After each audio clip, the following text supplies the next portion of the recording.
Como que um vereador pode conseguir que os seus requerimentos sejam respondidos sem que eles sejam aprovados pelo plenário?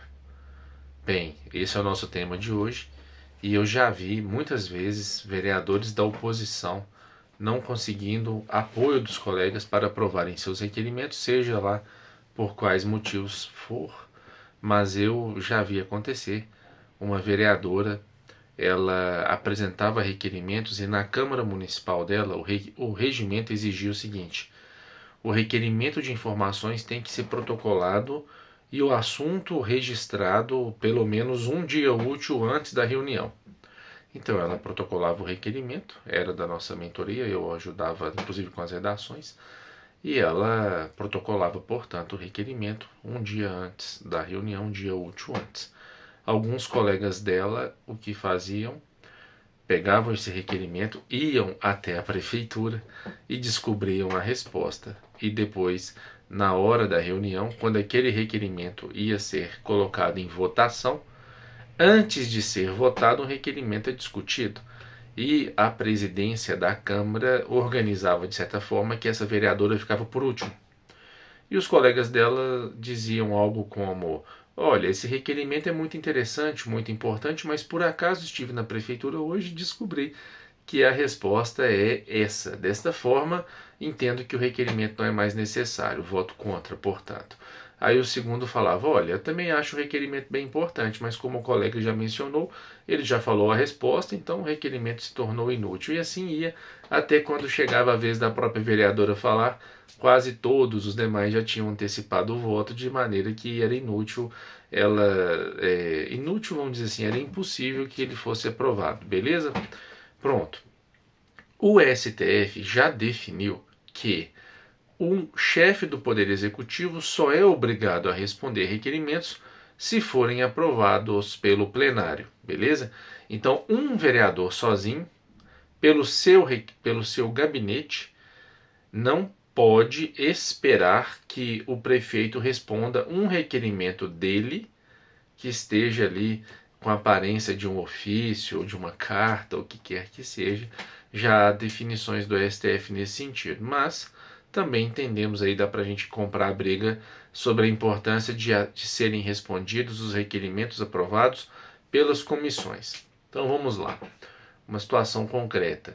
Como que um vereador vai conseguir que o prefeito responda ao requerimento dele, sendo que eu acabei de dar o exemplo de ele não ser aprovado pelo plenário nem por uma comissão, e eu já falei que o STF já disse que o chefe do Poder Executivo não é obrigado a responder requerimentos de vereadores que não tenham sido aprovados daquela forma. Então, como que um vereador consegue? A resposta é: todo vereador é também cidadão. E existe uma lei que é chamada de Lei de Acesso à Informação, e esta lei ela vai assegurar a qualquer cidadão o direito de buscar informações junto ao poder público. Então, ainda que o vereador não consiga aprovar um requerimento dele, enquanto vereador, junto ao poder legislativo, ele consegue, como cidadão, levar aquela informação, aquele pedido, e aquele pedido tem que ser respondido.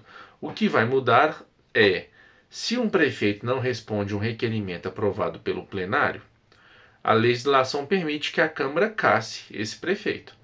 Decreto-Lei 201 de 1967, artigo 4º. Pode ser entendido que houve ali um crime de responsabilidade, beleza? Ah, mas ele não. Ele até respondeu, mas ele respondeu errado. Bem, pode estar desrespeitando a lei orgânica, dependendo do que a gente encontrar na lei orgânica ali, inclusive sobre prazos, tá? Existem prazos a serem observados em relação aos requerimentos de informações da Câmara Municipal. Agora, se o cidadão leva um pedido por meio da Lei de Acesso à Informação, se o prefeito não responder, as consequências não estarão ali em relação ao crime de responsabilidade, mas também há consequências, e entendo inclusive que o cidadão pode levar a conhecimento do Ministério Público caso uma pergunta não tenha sido respondida pelo prefeito.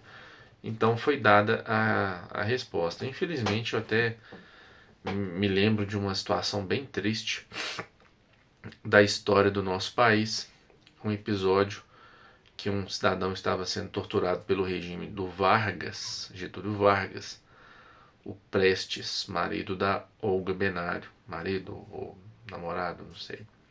Ele estava numa situação tão deprimente, tão triste, que o advogado dele postulou o seguinte: olha, já que vocês não estão assegurando ao meu representado aqui, né, meu cliente, condições mínimas humanitárias, que vocês pelo menos o trate como se ele fosse animal, pelo menos para que vocês tenham um mínimo de trato em relação a ele. Bem, nunca procurei ler essa petição, mas nas devidas proporções eu fico pensando, todo vereador, quando não conseguir apoio dos colegas para que os seus requerimentos de vereador sejam aprovados, ele sempre vai ser, no mínimo, um cidadão. Então ele tem sempre ali tudo que um cidadão tem. O vereador tem prerrogativas para mais, como já falei em outros vídeos, né?